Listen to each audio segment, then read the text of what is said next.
If you hate wasting paper, but your HP printer keeps leaving black streaks, don't worry. You don't need to buy a new printer. Here's how to solve it at home. First, check your ink cartridges. Open your printer and see if the black cartridge is low or leaking.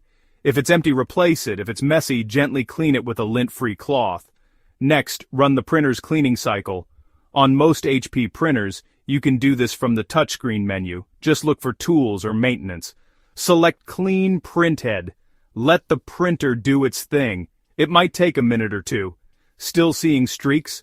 Try aligning the printhead. Again, find the option under Tools or Settings. Follow the on-screen steps. If streaks are still there, remove the printhead if your model allows. Wipe it gently with a damp, lint-free cloth. Just don't use tap water. Let it dry, then put it back in the printer. Last tip, always use good quality paper and genuine HP ink. Cheap paper or third-party ink can cause problems. Now, print a test page.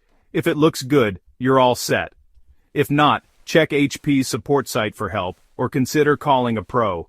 Say goodbye to black ink streaks the easy way.